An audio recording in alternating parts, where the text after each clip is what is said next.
आज हामी अब शियर फोर्स र बेन्डिङ मोमेन्ट क्याल्कुलेसन गर्न गइरा छौं। UDL को लागि सिम्पली सपोर्टेड बीममा SFD and BMD for UDL on simply supported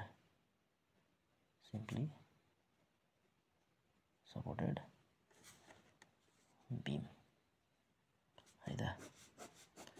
simply supported बीममा SFD र BMD हामी निकाल्ने UDL को लागि। UDL भनेपछि यस्तो हुन्छ। UDL सिम्पली सपोर्टेड बीममा राखौं यसलाई हामी। सिम्पली सपोर्टेड बीममा UDL W kilo newton per मिटरमा यो छ। मानौ स्पान L लेन्थ को छ भने यो पोइन्ट A B हो। यति हामीसँग गिभन हुन्छ। अब यसको लागि चाहिँ हामी के गर्छौं त भन्दाखेरि फर्स्टमा रियाक्सन क्याल्कुलेसन गर्छौं। रियाक्सन क्याल्कुलेसन गरौं। सिम्पल हामी यो रियाक्सन क्याल्कुलेसनमा फ्री बडी डायग्राम बनाऊ पहिला। RAY हिन्ज सपोर्ट भएको भएर RAY RAX पनि ल्याउँ है। अब रोलर सपोर्ट छ RBY मात्रै आउँछ। यो माथिको UDL लाई हामी पोइन्ट लोडमा कन्भर्ट गर्छौं। यसलाई कसरी गर्छौं त भन्दाखेरि intensity into length. W kilo newton per metre को इन्टेन्सिटीलाई लेन्थ सँग मल्टिप्लाई गरे भनेदेखि ठ्याक्क सेन्टरमा चाहिँ के आउँछ त यसको पोइन्ट लोड कन्भर्सन भएर आउँछ। त्यसको मतलब W इन्टु L चाहिँ के हुन्छ त पोइन्ट लोड भएर आउँछ। W इन्टु L कहाँ त भन्दा सेन्टरमा L/2 मा L/2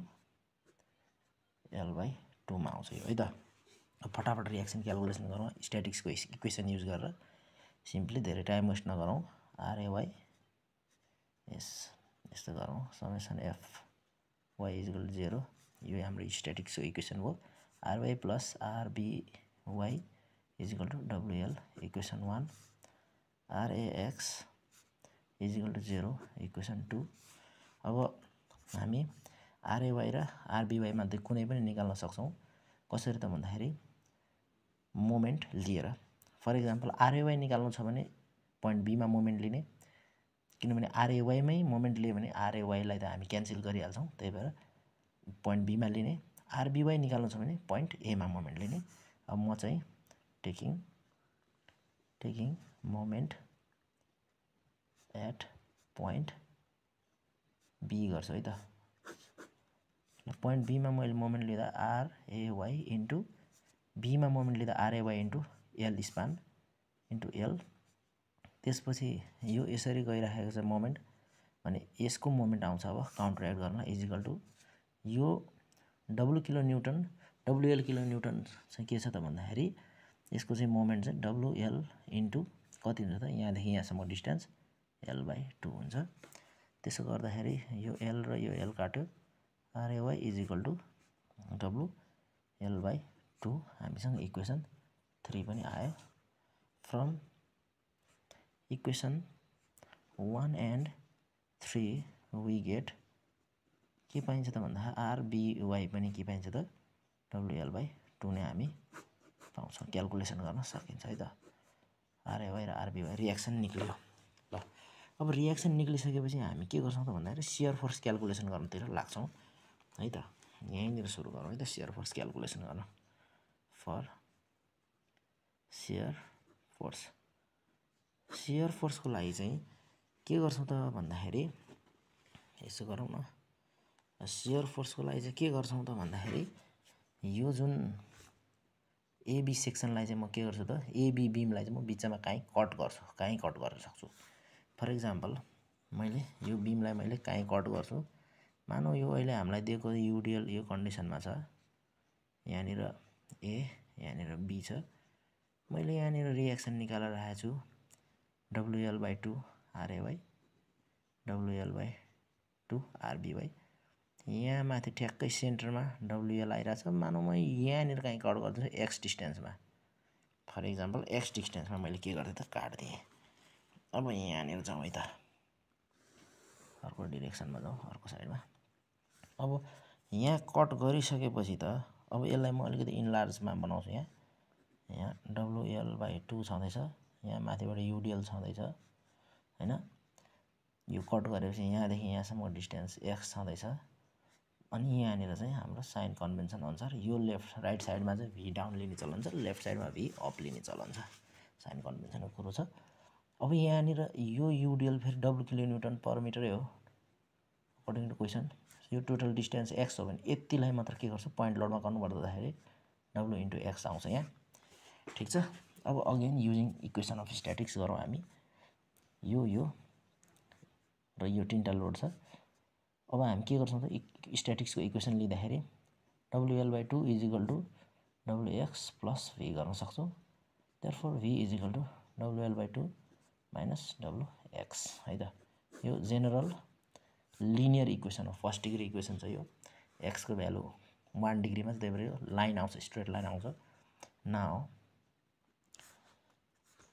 now at x is equal to 0 v is equal to के आउँछ त WL/2।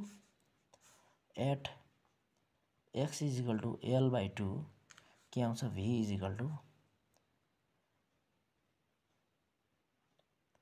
WL/2 minus WL/2। Therefore v is equal to 0 आउँछ। Similarly at x is equal to full स्पानमा लिँदाखेरि at x is equal to L, x is equal to 0 भनेको यहाँनिर लियो, x is equal to L/2 भनेको यो सेन्टरमा लियो, general equation आएको भएर x इज इक्वल टु अब फुल स्पानमा L मा लिँदाखेरि के आउँछ, v is equal to WL/2 minus WL गर्छौँ। Therefore v is equal to एउटै हो त माइनस WL/2 हामी पाउन सक्छौँ। ल यसको सियर फोर्स डायग्राम बन्नै हालौँ है त। अब ठ्याक्कै यहाँ सियर फोर्स डायग्राम बनाऊ है त। यो हाम्रो क्वेसन छ यसरी, यसको ठ्याक्कै मुनि म बनाउँछु। ए भयो, बी भयो, ठ्याक्क यहाँनिर यो सेन्टरमा WL छ, यहाँनिर WL/2, यहाँनिर WL/2 छ।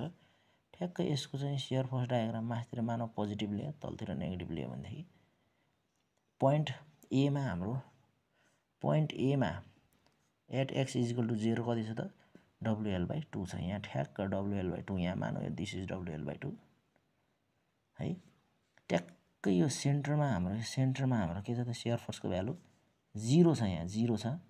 र ट्याक्कै फुल स्पान लेन्थ यहाँ बीमा चाहिँ के छ त माइनस WL/2 छ भने नेगेटिभ भ्यालु मैले तलतिर मानेको भएर माइनस WL/2। भनेपछि यो फेरि प्याराबोला हो कि कर्भ कस्तो जोड्ने भन्दाखेरि यो फर्स्ट डिग्री इक्वेसन भनेको चाहिँ के हुन्छ, जहिले पनि स्ट्रेट लाइन हुन्छ। त्यही भएर यहाँबाट ठ्याक्क यो एउटा लिनियर मैले स्ट्रेट लाइन के गर्छु त कनेक्ट गर्छु। यसरी मैले सियर फोर्स डायग्राम पनि क्याल्कुलेट गरेर भ्याउँछु है त। अब बेन्डिङ मोमेन्टको लागि म अर्को पानामा युज गर्छु। बेन्डिङ मोमेन्ट क्याल्कुलेसन गर्छु यहाँनिर BMD बेन्डिङ मोमेन्ट क्याल्कुलेसनको लागि। फेरि त्यही म UDL म यहाँ लिइराखेको छु। सिम्पली मलाई थाहा छ त यसको भ्यालु WL/2 हो, यसको भ्यालु पनि WL/2 हो। ठ्याक्कै सेन्टरमा के छ त WL छँदैछ। त्यसको लागि म के गर्छु त यसलाई पनि म सेक्सन, यो A सेक्सन थियो, B AB हो, यो बिचमा यहाँ म के गर्छु x डिस्टेन्समा कट गर्छु। यसको अलिकति इनलार्ज सेक्सन म यहाँ बनाउँछु है त। अब यसको थोरै इनलार्ज सेक्सन यहाँ बनाउँछु। ल यस्तो आउँछ यो। यहाँनिर चाहिँ कति छ त WL/2 छ। यो डिस्टेन्स भनेको x डिस्टेन्स हो।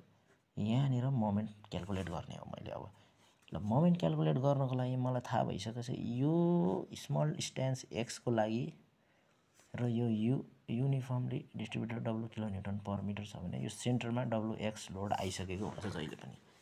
अब यो सबैको हिसाबले अब यहाँनिर साइन कन्भेन्सनको कुरो सियर फोर्सको जस्तै हो। अघि राइट साइडमा सियर फोर्स तलतिर थियो भने राइट साइडमा मोमेन्ट चाहिँ के गर्छ त काउन्टर क्लकवाइज लिन्छ भने लेफ्ट साइडमा चाहिँ क्लकवाइज हामी लिने चलन छ। अब यो पोइन्टमा हामी मोमेन्ट क्याल्कुलेसन गर्दैछौँ। त्यसको लागि म के गर्छु त मोमेन्ट प्लस यो सँगसँगै जाने मोमेन्ट यो WX को WX इन्टु यो टोटल x हो भने यो पोइन्टदेखि यो पोइन्टसम्म x/2 डिस्टेन्स हुन्छ x/2 र यो लोडले दिने मोमेन्ट भनेको के हो त is equal to WL/2 into x और मोमेन्टको value m is equal to WL/2 x minus WX स्क्वायर/2 यो के भयो त यो जेनरल इक्वेसन भयो। यो चाहिँ प्याराबोलिक इक्वेसन आउँछ। किन प्याराबोलिक भन्दा यो सेकेन्ड डिग्री इक्वेसन छ नि त। अब बुझिहाल्नु कि यो प्याराबोलिक इक्वेसन आउँछ है। Now shear force bending moment diagram चाहिँ प्याराबोलिक सेपमा आउँछ भन्ने कुरो बुझ्नु। Now at x is equal to 0 यो पोइन्टमा at x is equal to 0 m is equal to 0 at x is equal to L/2 सेन्टरमा भनौँ m is equal to WL/2 into यो x को ठाउँमा के राख्ने त L/2 राख्ने माइनस W इन्टु यो x को ठाउँमा पनि L/2 राख्यो भने L/2 को स्क्वायर भनेको L²/4 हुन्छ। तर अलरेडी यहाँ 2 पनि छ इन्टु 2 पनि छ त्यही भएर के त 8 भइहाल्छ। त्यसको मतलब m is equal to WL²/4 minus WL²/8 which implies m is equal to WL²/8 योबाट यो घटाएपछि यति आउँछ हैन।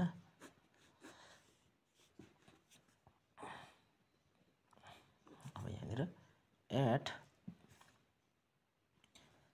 x is equal to full स्पानमा लिउँ। अब यो सेन्टरमा लिउँ at x is equal to L/2 पनि आयो L/2 x is equal to 0 अब full span length at x is equal to L m is equal to यही जेनरल इक्वेसनमा भ्यालु हालौँ WL into L/2 minus WL²/2 therefore m is equal to कति आयो त WL²/2 minus WL²/2 भनेको के आयो त which implies bending moment is equal to 0। त्यस्तो हो भनेदेखि के आयो त भन्दाखेरि यो पोइन्टमा 0 यो पोइन्टमा 0 र L/2 मा कति आयो त WL²/8। यसको लागि म यहाँ BMD ड्रइङ गर्छु। यहाँ यो हाम्रो नर्मल्ली दिएको क्वेसन हो UDL को केसमा र मैले सेन्टर यहाँ WL भन्ने पोइन्टमा लागेको सेन्टरमा WL लोड आएको छ WL/2 reaction A WL/2 reaction B छ। अब BMD बनाउने हो भनेदेखि मानौँ माथितिर के त भन्दाखेरि नेगेटिभ भ्यालु तलतिर पोजिटिभ भ्यालु मानेको छु भने यो ठ्याक्क यो पोइन्ट A मा के छ त 0 छ पोइन्ट B मा पनि 0 छ तर सेन्टरमा के छ त भन्दाखेरि WL/2 छ WL/8 छ सरी यहाँ WL/8 छ L/2 स्पानमा।